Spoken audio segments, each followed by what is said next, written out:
right, and welcome again to Rebels with a Heart, the New Rules of Leadership. I'm thrilled to be with you all. It's the first panel of 2022, our first show. We have some amazing leaders, amazing guests. I'm thrilled for what they're going to share with all of us today in our conversation. So with that, I will go in order, introduce and welcome you, Mr. Steve Browne. Thanks for being on Rebels, but tell us a bit about yourself. Hi, Derek. Thanks. This is great. I'm glad to be on here with my peers and to talk to new HR people and business leaders around the world. I'm Steve Browne. I'm the Chief People Officer for LaRosa's Pizzeria in Cincinnati, Ohio. Been in HR all my life. Believe in being a people first organization and trying to make that happen every day. Beautiful. Thank you. And we will go to you, Victoria. Thanks for joining us. Yes, thank you for having me. My name is Victoria Roberts. I'm Chief of People and Culture Officer for truckstop.com. We are a SaaS-based business platform where we create a platform for our carriers, our member carriers, truck drivers, and our brokers to move freight in the country. And I've been in OD primarily all my career. My approach has always been human-centered everything. I'm a therapist by training, so I get to bring it into the workplace. So people feel the number one priority is people feel loved. Beautiful. Mm-hmm. And Samantha, welcome. Thanks. So Samantha DuBridge, I'm at Hewlett Packard Enterprise. We've got about 60,000 team members worldwide. And so excited to see we've got people from all over tuned in today. But I'm responsible for global benefits, our HRM&A practice, our culture and employee experience group, as well as our global mobility team. I'm glad to be here. Thanks for joining us. And again, for all of you, I'm Derek Lundsten, CEO of LifeGuides, and we have a platform that matches people who have been through a life experience or a life challenge and are now on the other side with those who are going through that experience for the purpose of healing, connection, support, and resources. And obviously, it's been very valuable over the last few years. So thrilled to be here with you today. Thanks for our panelists. My first question for all of you is, it's the start of the new year. It's been quite a couple of years. As an understatement, what are you excited about for 2022? I mean, this is a big moment. The people function has been prioritized in a whole new way. What's lighting you up right now as you look forward into 2022?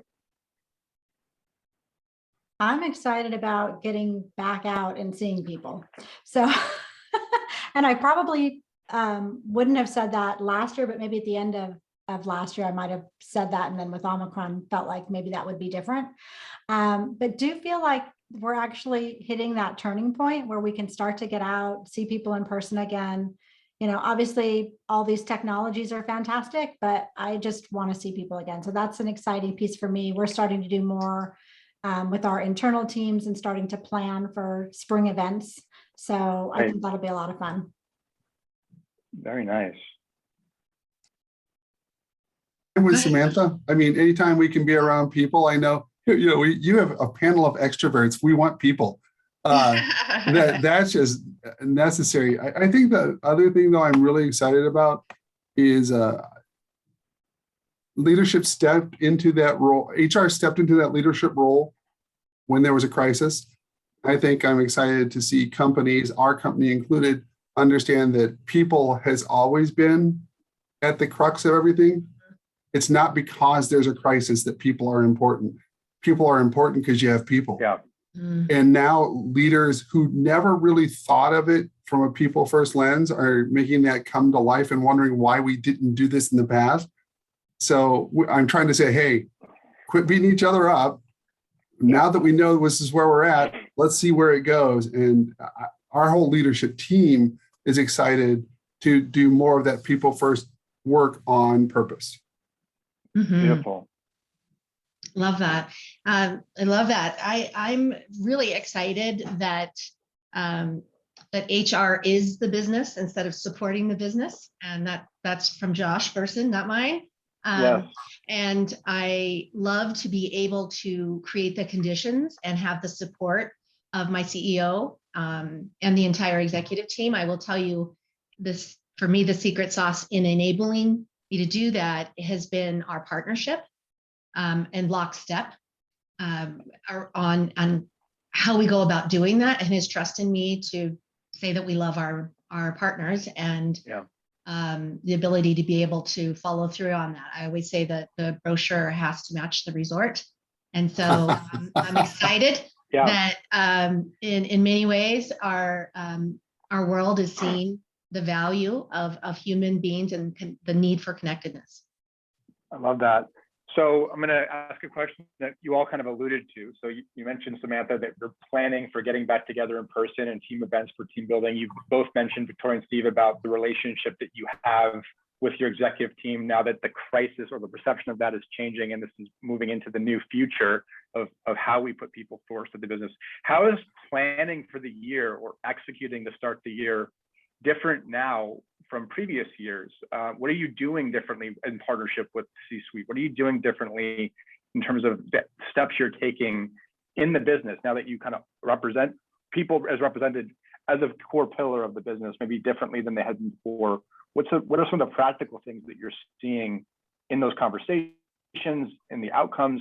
How is your approach different? There's a lot of questions there, but feel free to tackle that any way you'd like to. And any one of you can speak first. So it's hard to tell the order of this. Yeah, there's no order. There's no rule, Steve. We aren't doing a strategic plan. And I know that runs across everything that it is. We're working at strategy within the continuum of work. So we're taking different areas of the business and say, strategically, where do we want to go with this? Where do we want to go with that? And then build upon it. The big difference is I'm the person facilitating it. Yeah. So instead of it being the traditional, our CEO is very involved, our president's very involved, we're a family-owned business, but they're participating, they're not running. And it allows them to be great C-level people by doing this. So we're developing an ongoing strategy map that's then implemented and then checked. So instead of having the 3-year plan, the 1-year goal, and the quarterly activity plan, we're trying to do strategy in the midst of work so that we are more responsive and agile like we had to be because of the pandemic. We can't step backwards. So we're not using the same old models. Got it. Oh, interesting, Steve. For us at Truck Stop, there's really nothing different in terms of our approach. I mean, we're actually building a stronger muscle of being really leveraging research and data to be more strategic and to sharpen our execution.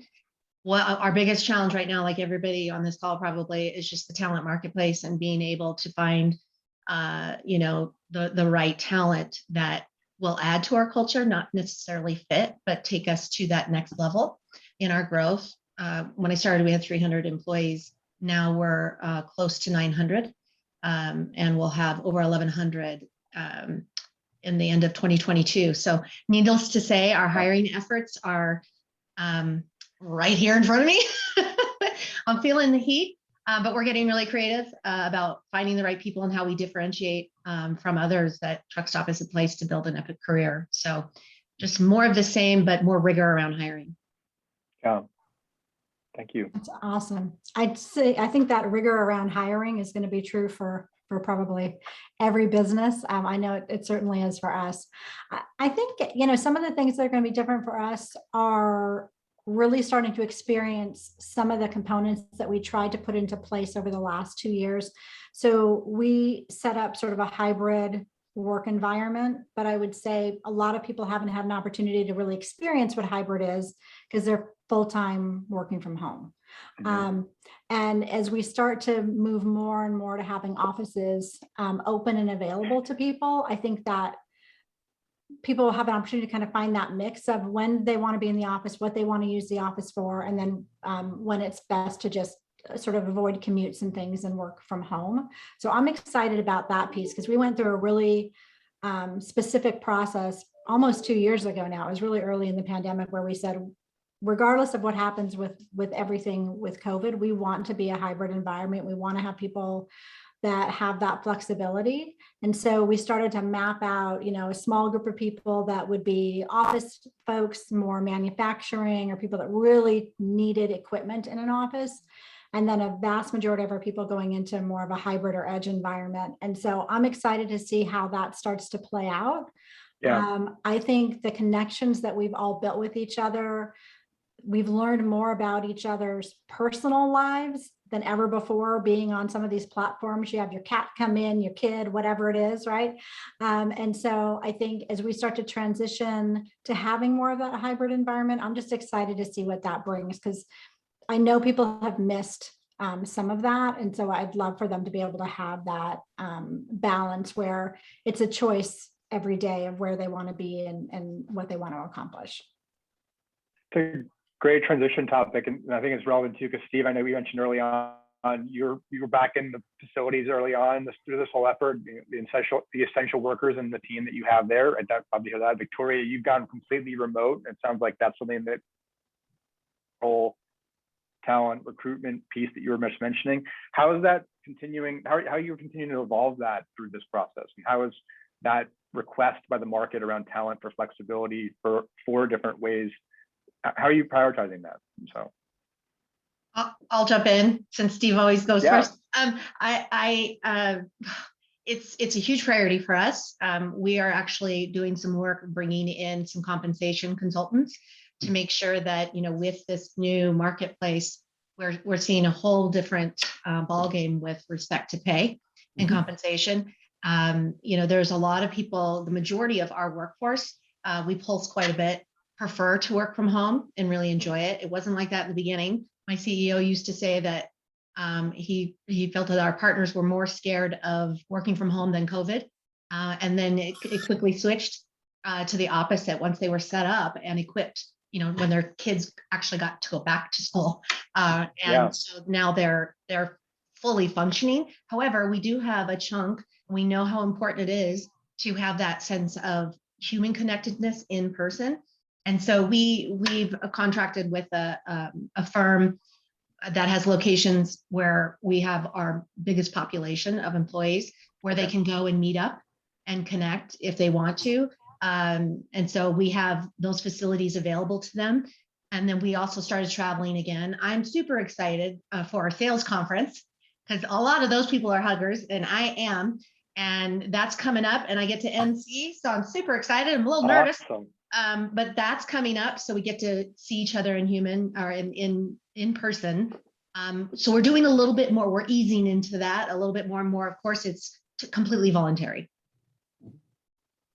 I love that. And I agree with you. I'm a hugger myself. But one of the things we've been kind of playing around with is, what are the things that we could do to make that social interaction more comfortable for people? Because we know not everybody is in the same space. Right. And I'm not sure where we'll land with it, but we've been playing around with some ideas around, should we have like colored lanyards for people for their badges? Like if it's green, you're on that end that we were just talking about. If it's red, it means really you want to maintain that social distancing. You don't really want to connect in as closely with people physically. And then maybe something yellow where it's like, oh, you maybe do an elbow bump with people and stuff, but you want to kind of maintain, you're sort of in the middle ground. So I'd love to hear if you guys have any cool ideas in that space, but we're really wanting to make it something where, regardless of how you're feeling, you can be comfortable when you are in either one of our offices or at one of our events. That's a great idea. I went to a conference, Samantha, where they did that, and they handed them out, and they had it was interesting. They had the different colors, red, yellow, green, but then everybody was reaching inside the baskets. So it was kind of ironic, because you're like, okay, but the red people were freaking out. Right. Some people, it was cool. Some people wore all 3. And then they said, if you want to hug, I can hug. If you want to bump, I can bump. If you want to stay clear, I can stay clear. But it gave them a method to communicate. It's really powerful. It's good stuff. But what you said earlier too is important.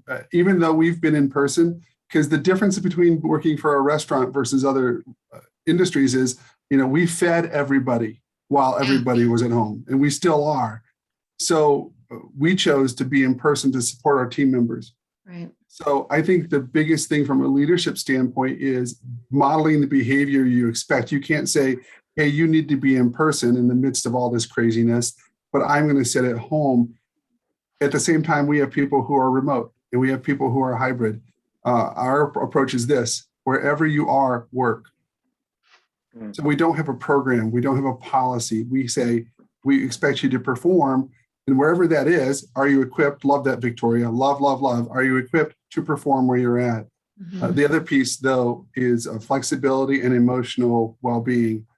So we understand the pressures that everybody's having, whether it's family or work or both, or all kinds of different stuff. So emotional well-being has finally taken the place it should, in that it's an imperative for mental well-being, imperative for workplaces. So we have to be cognizant of it all the time, because we aren't going backwards, we're going from where we're at. We stop all conversations and go, when it was, stop it. Yeah. This is our reality. How do we move forward? This is our reality. How we move. So when you have people who are frustrated and it's more open, we talk about it. If people who are angry, they're joyful, it's not all bad. But emotional well-being is going to be wonderfully a part of cultures going forward. Yeah. I love that. It kind of reminds me of, Derek, your question earlier about what's going to be different. Yeah. The whole conversation about mental well-being has really come to the forefront. And I know we at HP had been talking about it a few years before the pandemic. And, we were starting to make a little inroads here and there. But over the last 2 years, I would say that's the big change. We've got the C-suite talking about it. We've got all of our people leaders talking about it. People are asking their colleagues, are they okay? How are things going for them?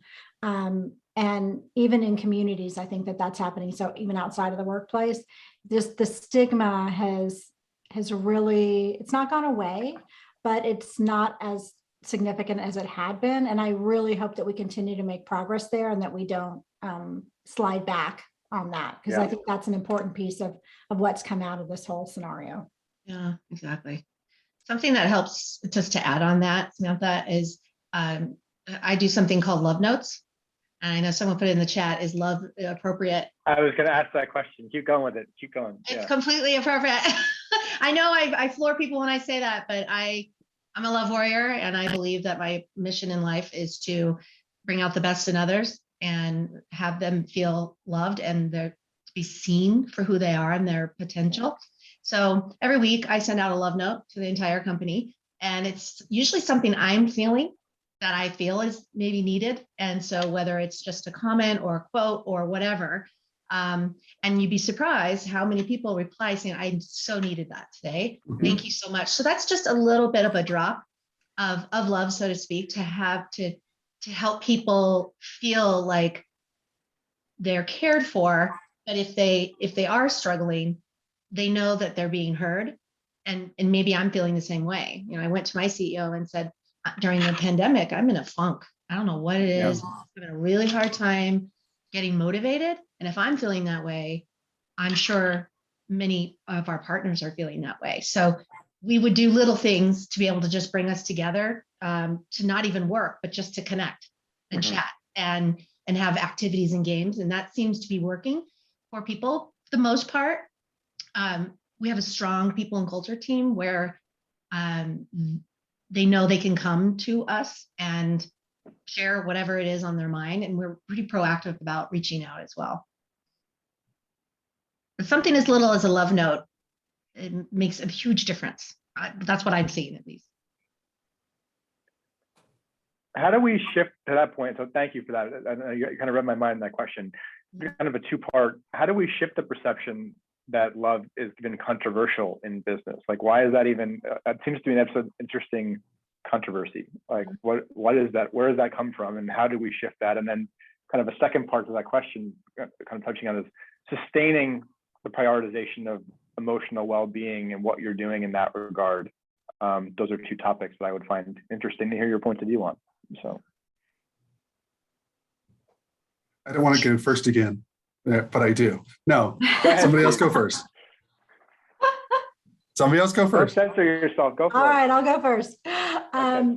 What I think is sort of interesting about using love in the workplaces, I think it depends on how you're trying to frame it. Because oftentimes, I know a lot of companies that use the word passion, right? Be passionate about this, be passionate about your goals or your job. And love is sort of a kind of a flip of that. So to me, if it's to instill like the forcefulness of your feelings for something, I think it's totally appropriate. Like I have said many a time, I love what I do, and I may be a little bit biased, but I feel like I have the best parts of HR. So Yeah. I feel super lucky to be doing, the pieces that I do. I love the culture and benefit pieces and the other components. So I think love can fit within a work environment very easily. From an emotional wellness perspective, what we're doing is we're just continuing to build on the skills and capabilities of people leaders in our organization. We're doing a lot of engagement with all of our team members, and we're going to continue to do that. So we built some things up over this 2-year period that we can, that we want to continue with everyone. And we've also added some resources that we're going to continue, and we'll continue to drive those and ensure that people remember that they're there. Because I think people, sometimes they go through bits and pieces of their life where they need certain things more than others. Like we introduced Headspace and had an amazing number of people that started to leverage that. I want to see people continue to do some of those proactive, preventive measure types of things in their life, even going forward. Because I think part of what's going to happen in this transition phase is there's a lot of people questioning things. It's like the Great Resignation, right? They're questioning maybe a job they've been at for the last 15 years. They're questioning, relationships and other things. And, we're also starting to see that phase of they've questioned, maybe they've jumped to something else really quickly, and now they're sort of thinking again about whether that was the right move or not. So I just feel like the emotional well-being also ties to emotional intelligence and trying to get people to really focus on those things. So I'm excited to see that continuing to be a force within the company, but like I said, also within just our communities as a whole. Mm-hmm. And I don't think we can shy away from emotional language when people are emotional. It's such a crock. And I can't say this. Oh, I can't say this. We become so sensitive to what we can't do that we step away from what we can do. I care for you. It's okay. If someone gets creepy and they take it the wrong way, if they say, I love you, and it's inappropriate, there's all kind of guardrail to say, hey, that's too far.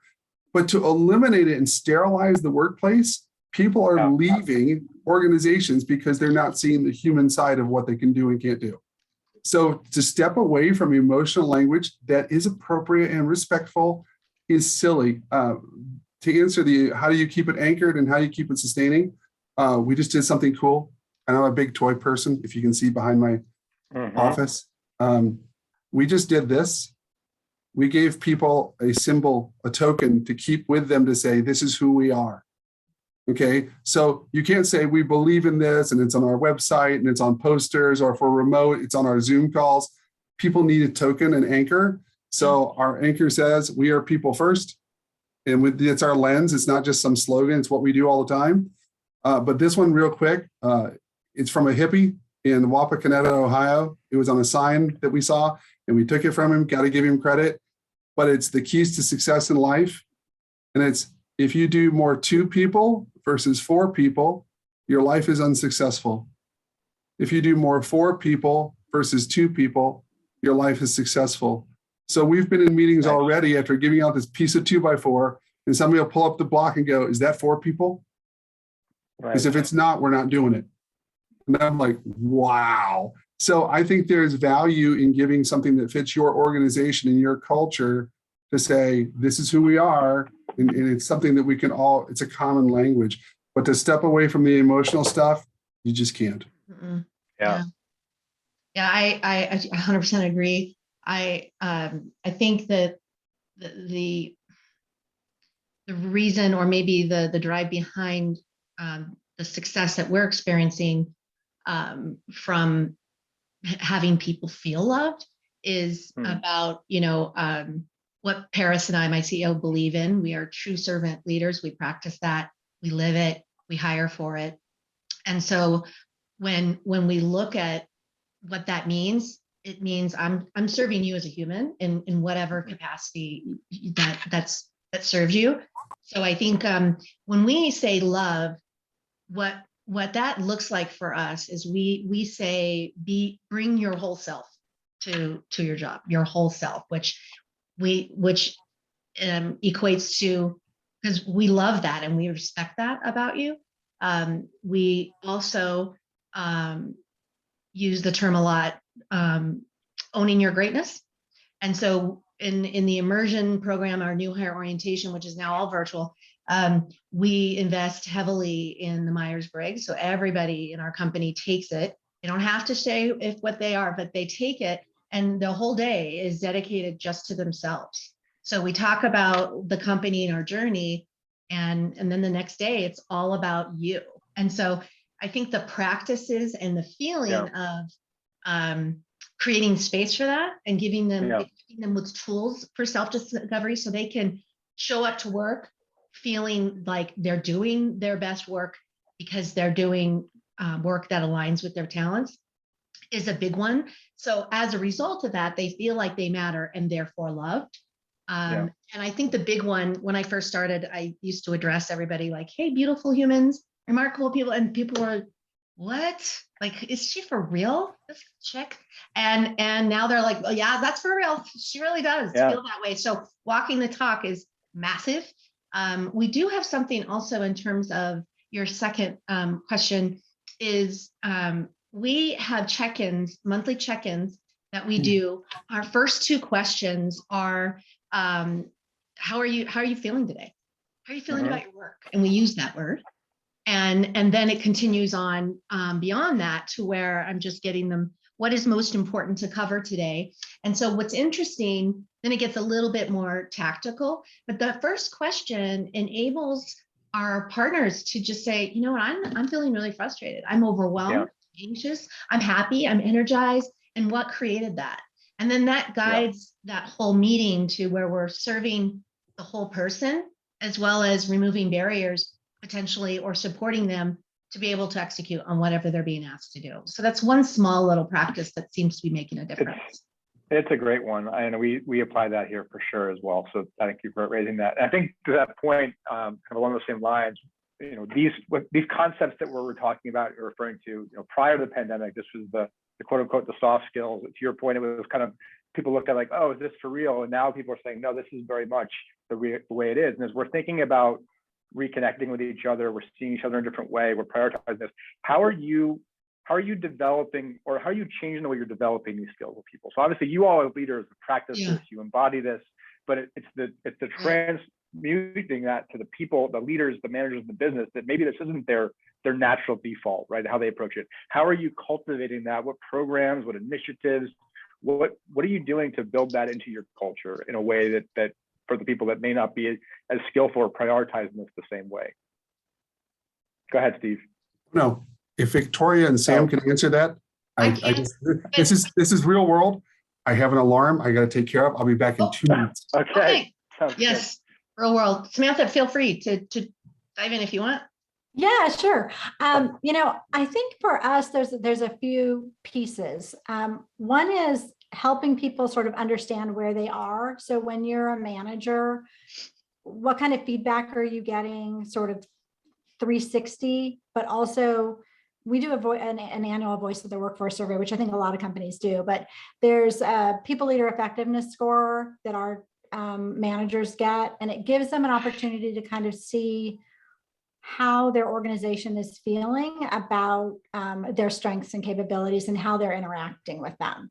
And so they have some understanding of what the feedback is, so that as they're starting to think about what do they want to focus on, they've got that. And I think that's important because each person is a little bit different. The way that they interact with their teams and even the people on their teams can be somewhat different. And so having some sort of guideposts around what does good look like and where do I sort of fall within that is helpful for people. One of the pieces that we've been really focusing on is trying to highlight best practices and give really, I'd say, concrete examples to people about what is a path that they could leverage, so that they could try some things out and see what sort of fits with them, and giving enough of those so that they can sort of see themselves. So it's not just one, sort of robotic person that is, quote, the perfect manager that's giving these examples, but it's all of their peers that get an opportunity to share that. And we really highlight and celebrate people that get perfect people leader effectiveness scores and stuff. And they get to talk about what it is that they're doing. And just like when we're talking with our employees, our managers really want to hear from other managers. They don't really want to hear the message necessarily from HR. They want to have that broader engagement. So the other piece that we're building into next year is we're adding a community pillar to our well-being process. And I think that's going to allow for people to start getting more connected with people that they don't necessarily work with on a day-to-day basis. And when you've got 60,000 people, sometimes that can be hard. And so building that up more and more within our own organization, I think is going to be an exciting way to get people to have more of those dialogues. And, where they have that motivation, they'll be able to learn more and practice some of it. Thank you, Samantha. If everything's okay, Steve, you're back. One piece, that's good. Payroll. I mean, I had to get it in. If people don't get paid, they don't care that I'm on a webinar. Yes, got to get that right. Well, we do some of the similar activities as Samantha mentioned. For us, this year is what I'm calling next level culture. And I equate a lot of our journey to Netflix. I'm super excited to get to where they are at right now. But moving from, at one point, their business model moving from shipping DVDs to premier online streaming, right, requires a whole new set of capabilities. So what got us there won't get us there. We have been on that journey for the last 3 years, and moving from people that got us to the first online load board to now owning the wallet and having a whole platform where our carriers don't even have to leave our ecosystem. Big change in capabilities. So one of the things, what we inherited was a lot of like Wisconsin nice and no conflict. Our CEO would first admit, I don't like it. The problem will go away at some point. You go fix that, that kind of thing. So part of the next level culture is really looking at the capabilities in our current leaders and our new leaders to add to our culture to help us get there. One of our COO, when we interviewed her, we asked her, what is your leadership style? And she said, I am compassionately direct. And so we've run with that, where we've labeled an umbrella of humanistic candor. And what are those capabilities that are needed to be able to continue and sustain what's important to us, and to be able to have tough conversations and give feedback right then and there from a caring place. So in terms of developing those leaders, we've built a 360 around those new capabilities. Cool. Next level. We're going through our first cohort right now. And then we also have something called Leadership Lounge that we offer, where we pick topics that are important for the business right now. Right now, we just equipped all of our hiring managers with best practices, et cetera. So we use that Leadership Lounge for them to learn from each other. That is really a hit. And then we started doing more mindfulness practices and having our leaders actually in a one team meeting with all of our leaders. I called upon one of my leaders who posted on LinkedIn that morning around box breathing and how powerful that is. And so that morning I said, can you open it up for us and talk to us about, he's like, sure. So it's those little things where you get scrappy and say, okay, this is good development nuggets for people. And one last response, I saw it in the chat in related to development. We know a huge differentiator for us right now is, especially for engineers, is give me a career path and career mapping. What do you have for me there? And so we're in the process, and I'm going to give a plug to this company. I love them. They're called Fuel 50, and they are AI very well. technology. And we're bringing them on to help us. We're building our job architecture. And then so our partners can come in and say, you know what, where could I go here? Do I want to stay vertical? Could I go in a totally different space? So they drive their career and have this beautiful platform accessible to them to be able to navigate. So that's something we're really excited about. Victoria, one of my mentors is their chairman, so I know them very well. That's Oh, really that's cool that you great. mentioned them. So that's awesome. Love them. I'll come back to a couple of things you said as well in a moment. But Steve, I'm just interested to hear your thoughts on this question before you hopped out, see what you're doing at LaRosa in this topic. We are so different.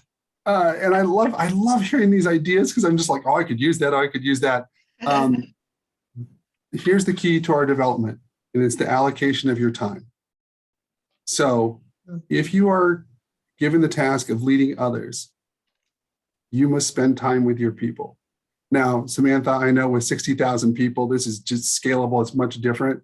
But our thing is, if we're not spending time with our people, you're not developing people. My boss, who I learned a ton from before, unfortunately, he passed away last year, he says, every conversation is a chance for development. And that's a much different approach than having a big program. So for us, we're doing it individually, time spent, and then individually focused. To Victoria's point, I may have somebody who wants to become the next XYZ person. But I say, gosh, we need to grow you wider and deeper before you can even think about this. So I'm starting at the executive level. So I'm spending time in my new role as a chief people officer with each executive to say, I want to hear where you're coming from and how can I develop you? Because once I start developing you, the next expectation is you develop others. We are out of the measurement business. And I know this is contrary to everything written out there. People don't want report cards. They want your time. Mm-hmm. They want your attention. They want your direction. They want your coaching. They want your empathy. They don't want to score. Because when we score, we rank. When we rank, we bias. I mean, I really struggle with this. So this is a little more, it sounds altruistic. I don't mean it that way, but it works. Awesome. I think what really resonates there is that piece about managers spending time with their people. No matter how big or small your company is, everybody's got someone that they're reporting to, right? And so they should have that direct connection, not only with potentially mentors across an organization or peers that might be a little bit more senior than them or have more experience than them, but definitely that connection with their manager should be happening. So totally agree that there should always be, whether it's one-on-ones or something else, there should always be that connection point. And to build on that, the one thing that we added this year from an HR chair is we can focus on behavior and shaping behavior. We can't focus on action. We keep doing the action side. I can teach you behavior. And then you guys have already been talking about it, but one of ours is build relationships. So instead of saying we have silos, build relationships, you eliminate silos. So quit focusing on what's wrong, focus on what you can do to address that part. It's just reframing the same conversations that have been going on in the industry for decades, but it's much more proactive. And I love hearing both Samantha and Victoria because they're there. Those types of things. It's looking forward in what we're doing. Mm-hmm. Thank you, Steve.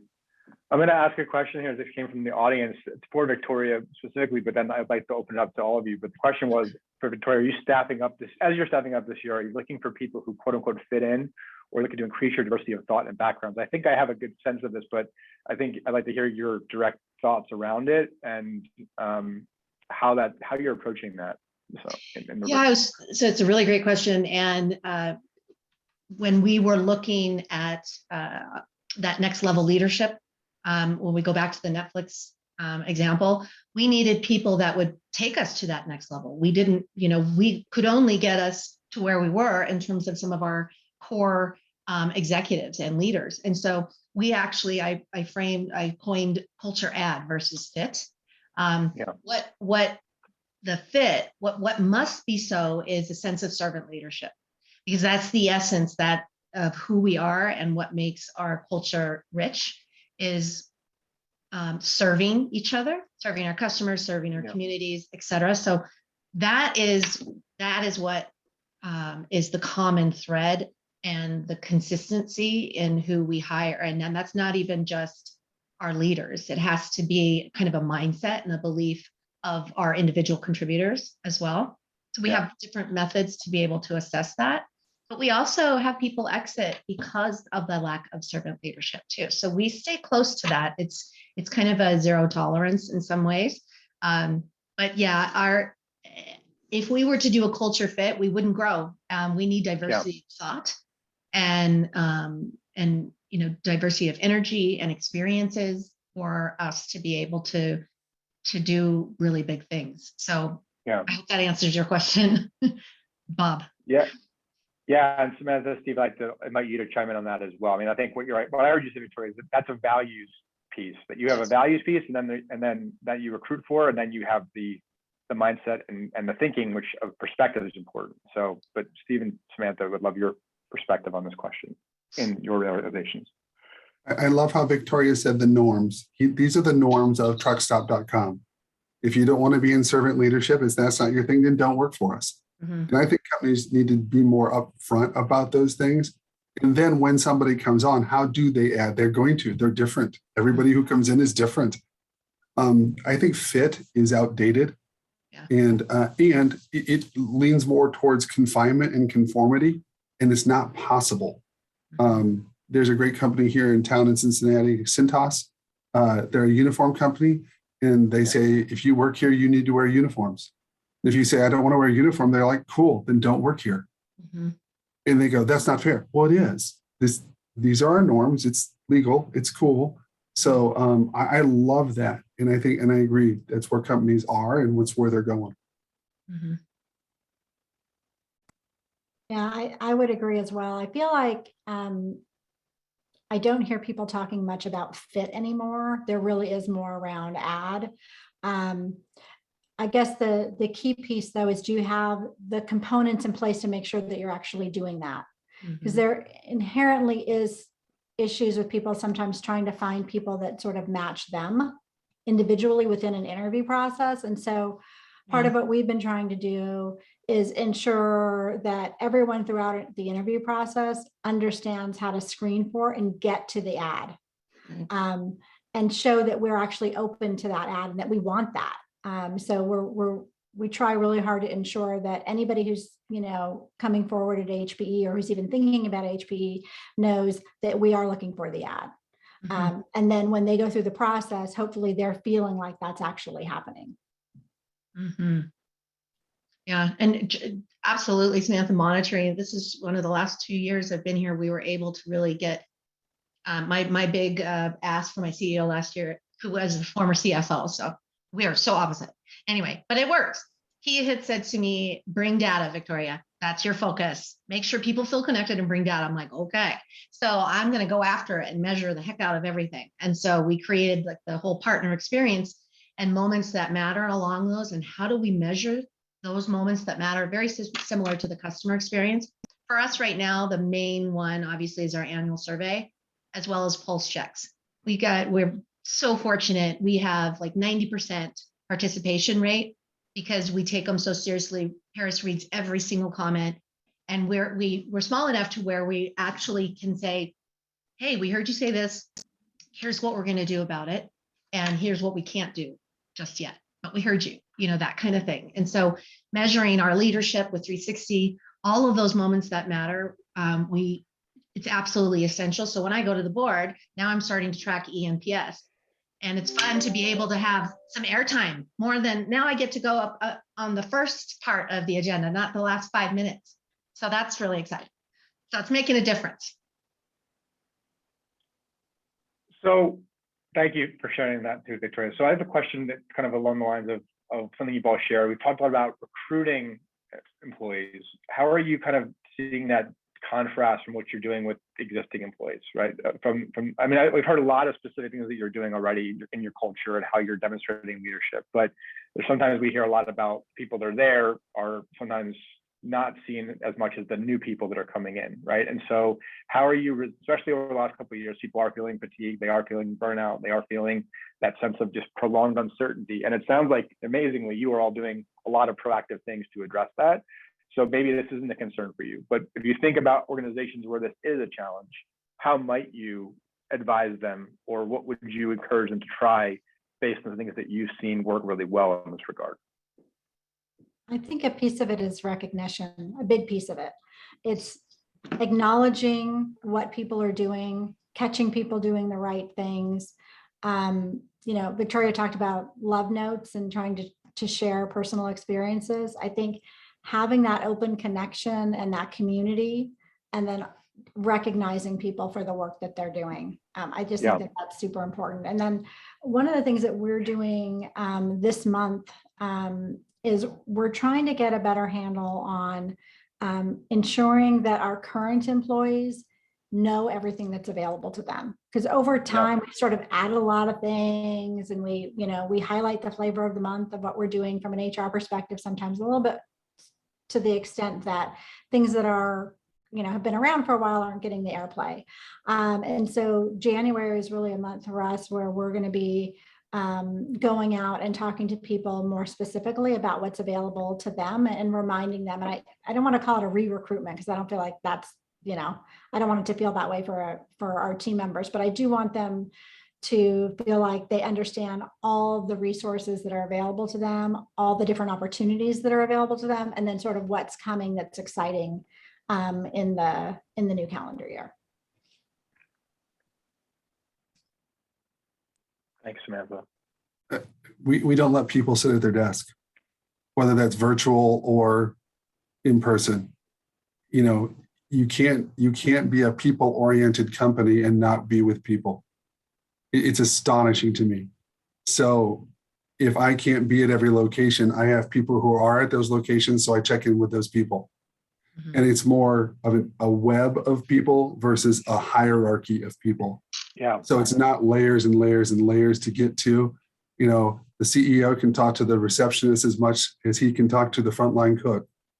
It's not, I have to go through channels. And just being seen and heard and knowing that you belong, genuinely belong. So we did this radical thing that said, I asked my general managers to say hi to every single person for 30 days, whether they liked them or not. Mm-hmm. And they go, well, I go, nope, even the ones you don't like. Say, hi, how you doing? Glad you're here today. It's all I want you to do. Hi, how you doing? Glad you're here today. About half of my general managers did it when we did it. And the ones that did it said, man, I have a great team. It's the same people. It's the same people I've always had. But now they're paying attention to them intentionally, thanking them for the work that they're doing. And the ones that didn't are experiencing turnover and lack of retention and turnstile type stuff. You got to teach them, it's been said several times, teach them the behavior that you want. Mm-hmm. So don't tell them, teach them. So it's a much better way to do it. So you got to be with your people, and however that is, virtually or in person. It's a perfect illustration. Yeah. Do you want to weigh in on that, Victoria? Yeah, I just, I think for me, something that I tell my kids, and it's also covers it in Do Big Things, is bring your best self to every interaction every day.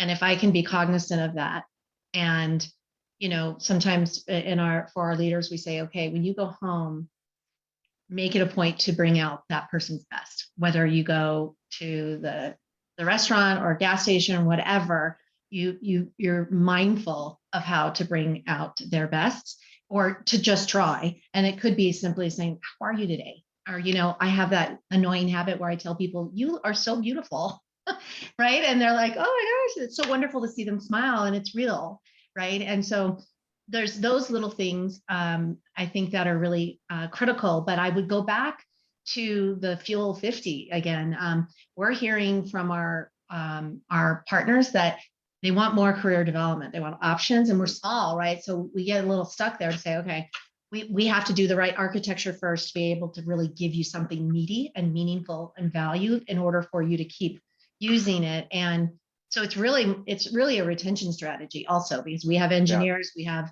a lot of hot talent that are, people are trying to pull away. And so we have to be really cognizant that we are very proactive and investing quite a bit in development. So those are some of the ways that we're managing that. Got it. Thank you. I'll ask one last question here for all you, kind of this concept of personalization, right? We've talked to a number of people recently, and they're reevaluating how they look at benefits, how they look at total rewards, how they look at education, how they look at all these different elements, and the concept of mass flexibility that we've seen over the last year and a half. How are you approaching that right now in terms of looking at your offerings and getting people the option to choose the different things that are made for them, if you will, and how is that affecting or being included in your talent recruitment and retention strategies? Yeah, for us, we similar to what I was talking about around our approach to the January communications, we are actually doing something that I haven't done in a really long time, but we're sending home personalized total reward statements to people. And they're not just the personalized because it's got your salary and the benefits that you elected. It's custom based on where we've seen people leverage things before, what stage of life they're in, what resources might be most valuable to them, and then how they also can connect in as a community. So if there are resource groups, or if they want to be what we call culture catalysts at HPE, you know, that they've got opportunities to do some of that connection. So we're sort of starting with that, but even going back just a few months to our last enrollment, and this is kind of a US answer, but we implemented a program where there's advocacy and navigation and a lot of personalization for people, and it's all in one place. So as I said before, being at a big company, sometimes it's fantastic and other times it's just very confusing. The ecosystem was getting too big. Now they've got one place, they'll have one personal care team person assigned to them and their family that they can work with. And it's got some unique features for certain groups of people that maybe have had trouble accessing healthcare in the past, to help support them start to get relationships again with the healthcare system and things like that. So specific to healthcare, that's another component that we added, but I'm really excited to have that in place. And over time, we'll sort of learn what works best for people and try and implement more things in that space. But I don't think there's one answer. And so I'm hoping that something like this that really has that personal connection allows everybody to sort of get the right answer for themselves. Yeah. Thank you. Concierge kind of experience almost, or a guide. Salesforce does this really well. We have a buddy, you get assigned a buddy when you first come I even am a buddy, or we call it a Sherpa. Actually, we changed it. And so that's one piece where they can help navigate. But we are really looking at, you know, a big ask from my CEO right now is that next level of total rewards. What does that look like? And let's be innovative there. And so we're actually actively looking to bring in a new broker, a new firm to be able to help us say, where should we be and what should we be doing very different, other than, you know, because our culture is unique and it's different and innovative in terms of expressing a sense of love and making people feel that they matter. Now we need to make sure that we're balanced out on the other side. Something that's really cool that we just found is called Lena Ai. It's a platform that it's where it's kind of like a ticketing system, so to speak, for HR, where our partners, our business partners, are, you know, answering emails, picking up IM, you know, and all these questions. We need to centralize where all of that information exists. It's kind of like what Samantha was saying. Salesforce does this really well, where they focus on high tech and have those moments where their people have time for high touch. And so we're really moving in that direction. So our business partners can be more coaches, strategic partners, and to their function. Great. So that's a cool technology. Thank you. Steve, any closing words? We've always been personal. This is a challenging thing for me. I love hearing the different aspects and the different platforms and stuff that are out there. But if Samantha has a health claim, we help her. Yeah. You know, we are almost probably high touch, but it's just natural for us. And so when we've talked to our brokers who want to move us ahead and they're being very strategic, we love that. They go, well, you need to do these types of things. I go, yeah, Shauna calls Samantha. Mm-hmm. Well, what do you mean? Shauna calls Samantha. Mm-hmm. Even though we have this many team members, it's just worked for us. In fact, it's one of those things that you won't fit here unless you are comfortable with that personal side of business. Right. So I think it's more evaluating to make sure that we're not blind to what we're doing, that people do have access, that people have understanding of how to use things, because it's daunting when they have to use anything, whether it's PTO or flexible schedules or all the HRE stuff. A lot of people just don't understand it until they have to use it. And we have to be more cautious and empathetic to say, I want to walk you through, this is what a deductible is. And so that simple education, bottom shelf type things, keeps things personal intentionally. Perfect. Great. Well, I want to thank you all and honor you all for joining us here today. We've covered a lot of ground and a lot of topics, and I think the audience here has been blessed with some really great knowledge. And I'll also say we have some authors on this line as well. So I highly encourage you to check out their books to get some additional wisdom from these minds and hearts. So with that, thank you all for your rebel leadership. Thanks for joining us today, and look forward to supporting you all on your journey. And we're here in that capacity. So thank you all for joining us on Rebel today. Bye. Thanks. Good to see you all.